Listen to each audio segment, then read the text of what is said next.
Hey you guys, and welcome to my channel. I've cut the air down, although it's still on, so hopefully everybody can hear. I don't want to have to run this through my movie editor and increase the volume by 300%, so I'm hoping that, you know, I'll just be able to record it as I'm doing now, and I'll just be able to upload it to the channel without any, you know, glitches from someone going down to the comment section and say, I can't hear you, Lakia.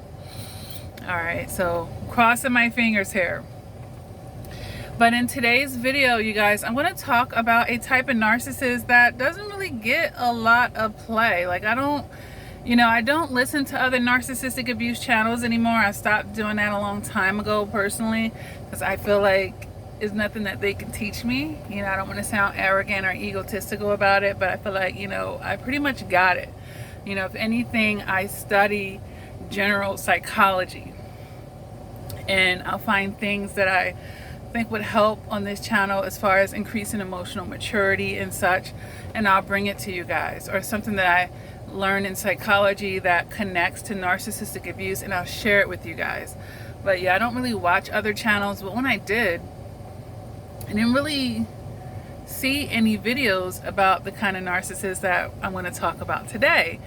But months and months ago, like over a year ago, when I made my 6 types of narcissists, one of the kinds of narcissists that I talked about was an inverted narcissist. And this narcissist is basically covert, a form of a covert narcissist. Yes, it's a form of a covert narcissist. And this is when a narcissist has a victim mentality, you know. So that's what this video is talking about, when the narcissist has a victim mentality. And some of you may say, all narcissists kind of have it subconsciously. And I'll agree with that for those bigger picture people out there that's like, well, I think they all kind of have a victim mentality, and that's why they feel like they're justified in taking and being selfish. You know, they're victimized and they're coming from a place of lack. Most of them anyway. I mean, there's the ones that were just spoiled and lavished with everything, and they were overly given without being grounded in life, and in that form the narcissist. But for the ones that grew up where they were neglected and they felt starved for things emotionally and sometimes even financially, this could, you know, obviously create that victim mentality.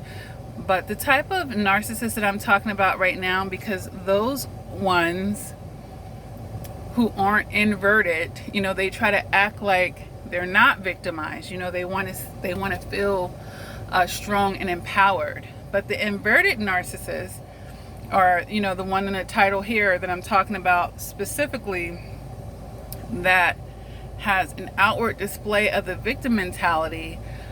They actually get off on playing the victim. Yeah, they are the person that will, you know, this is going to sound funny to some people, but remember that meme that was on Facebook where the person says, oh, I'm going to walk around with my hospital band on until someone acknowledges it?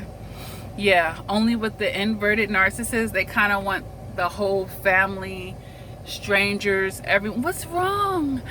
What's going on? And, you know, this is how they get their needs met, by coming off as weak and timid and incapable and meek, you know, and mild and soft and fragile.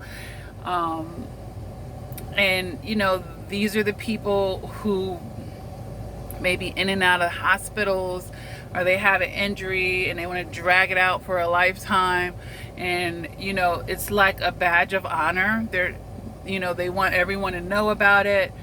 You know, you can't, these are some clues here is how you know when you're dealing with a person like that. Anytime you talk about something that you've gone through, they have to top it. Oh, well, you know, it's like you sit and confide in them, if they're your friend or family member, before you realize what they are, and you're telling them about a hard time that you're going through, and you're just, you know, you're venting with them, and their response to you tends to be something that they've gone through that's equally or worse. It's not, you know, let's just make it about what you're going through right now. It's let's make it about my pain and suffering, my handicaps and disabilities. And this person lives their life that way, and this is how they get their needs met. I mean, a lot of times this can play out in a parent-child situation. You know, as parents get older and elderly, it's possible for them to have ailments that come with aging, or, you know, maybe something that runs in your family, or, you know, just an incident or a misfortune that may have happened to them. And suddenly they're using, you know, their pain and suffering and their diagnoses to try to trap you into taking care of them. And this is, you know, how they're getting their needs met. They are upplaying, not downplaying. They're upplaying whatever's going on with them, and they know how to play that role. And, you know, maybe they have their doctors convinced, or it could be even an injury or just something that's hard to measure, hard to tell. So I really thought it was important to at least open a discussion to this kind of narcissist, because like I said, I don't really see a lot of people talking about it. And it's certainly, this narcissist is out there, okay? And it may be a surprise to you, and you'll sit and think about someone who kind of exhibits this kind of energy and be like, interesting, you know. But this person, as I studied that, they will seek out an empath. You know, they need someone that will feel empathy for them, that will feel bad for them, and, you know, and they need one that's on their shadow side that can enmesh with them, so that, you know, this person, when there's an improper attachment and there's a loose boundary or no boundaries and the individuality, you know, this person is going to overextend themselves, okay?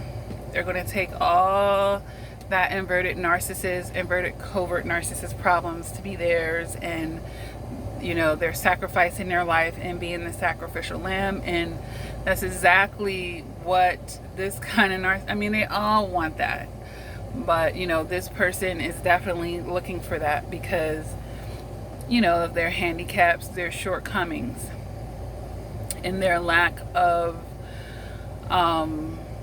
motivation, their lack of self-esteem to be able to fill their own needs, you know. So the disabilities, the handicap, whatever, it gives them a way to escape responsibilities, or at least, you know, that's what they're going to try to do.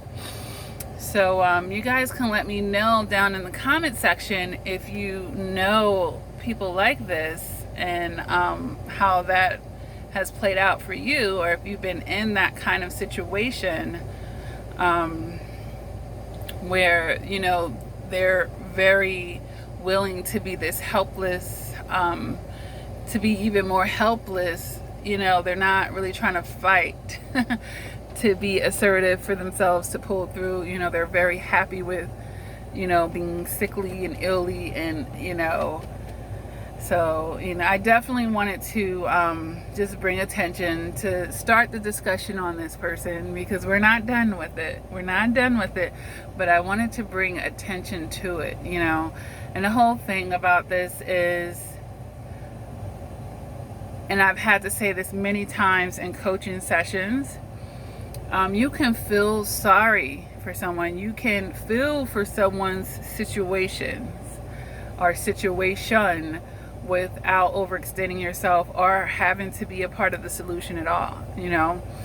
I think when we're in our shadow side and we're in our emotions rather than our logic, it will trigger us, you know. And then if we have, like I said, childhood wounds that weren't healed and stuff, it'll trigger you back into fitting those roles that you fit as a child, you know. It'll trigger you right back into that. And you were used to, you know, oh, my parents, one of them was sick or both of them were sick, And I was constantly filling in the voids and doing this. And then you become their enabler,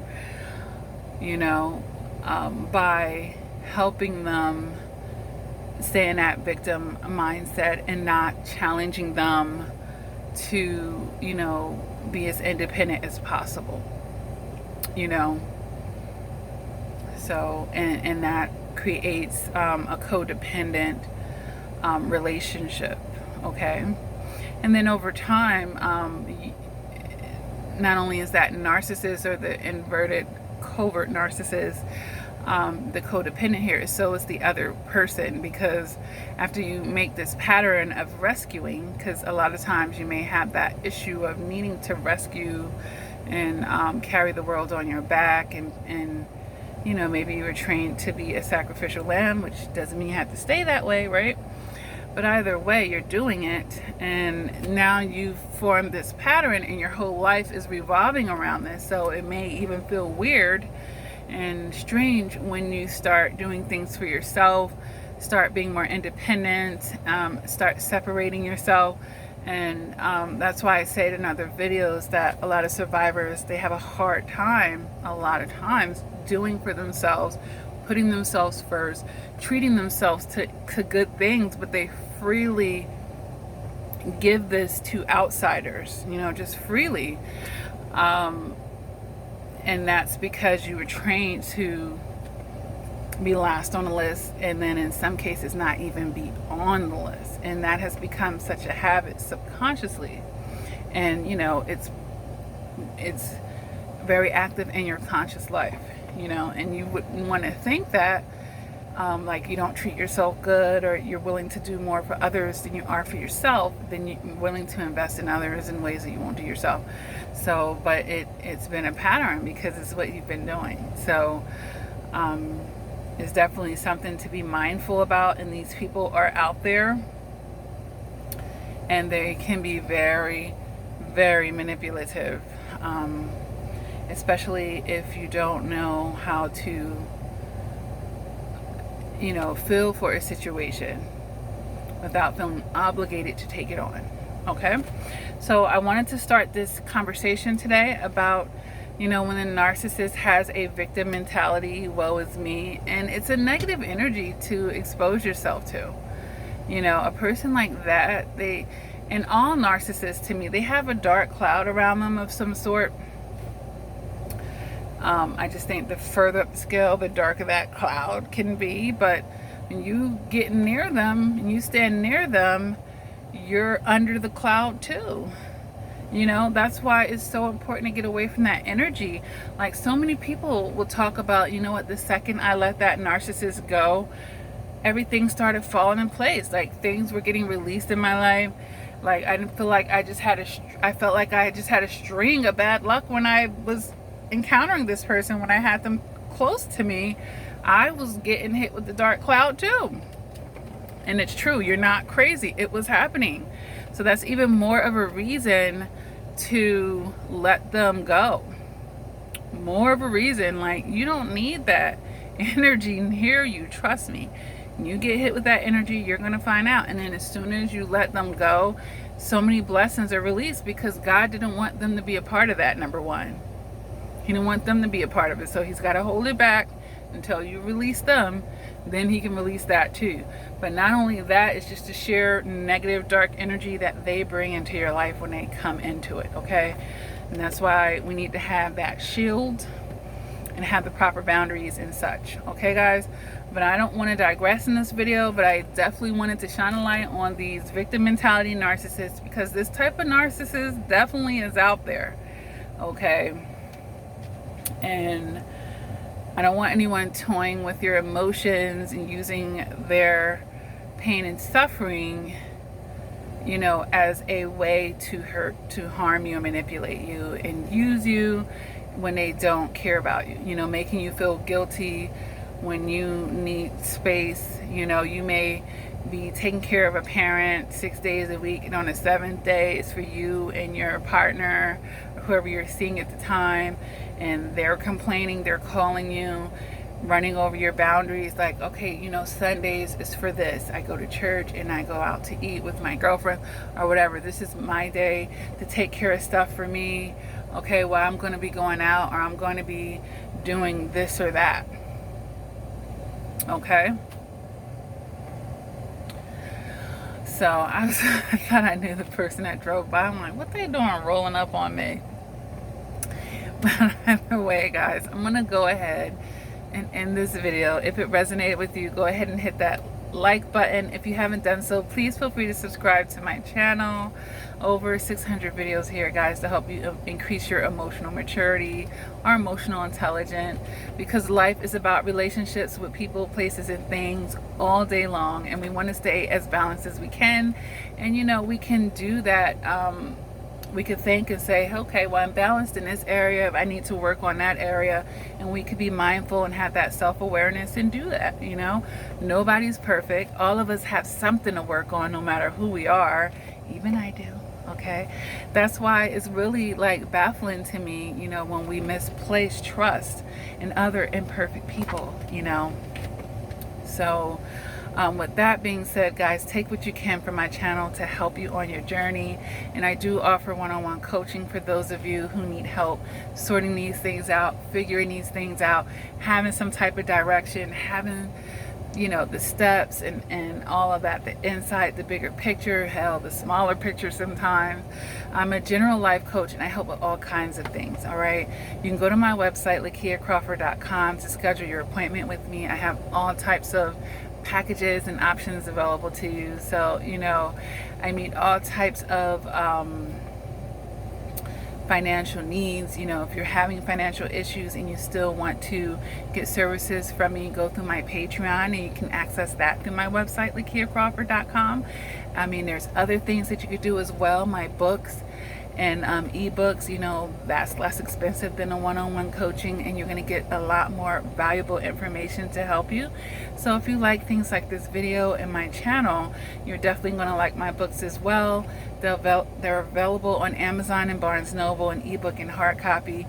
You can get signed copies off of my website, lakiacrawford.com. Below you see the Teespring merchandise. You know, support the brand on the channel, and of course make your statement against narcissistic abuse.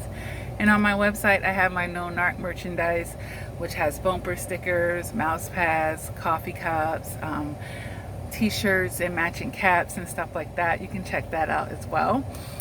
With that being said, guys, I do have two support groups, a public one and a private one. Feel free to join both, either or, whatever, or neither. It's you know, whatever floats your boat. The support groups are for survivors of narcissistic abuse.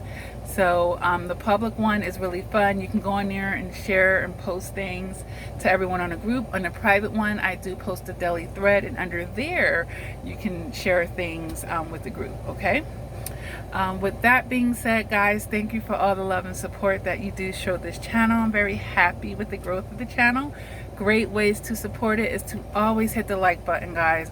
Leave comments, share the content with other people, because people can do better if they know better. You can, because knowledge is power when utilized. Okay, that's keyword, when utilized. If you know better and you still don't do better, it's not very powerful, you know. And the whole goal of this channel is to empower yourself. Okay, guys, so with that being said, I'm gonna go ahead and end the channel. And what do I say, guys, at the end of my videos? Continue to do the work. Never ever give up on yourself. Okay, and until next time, please take care.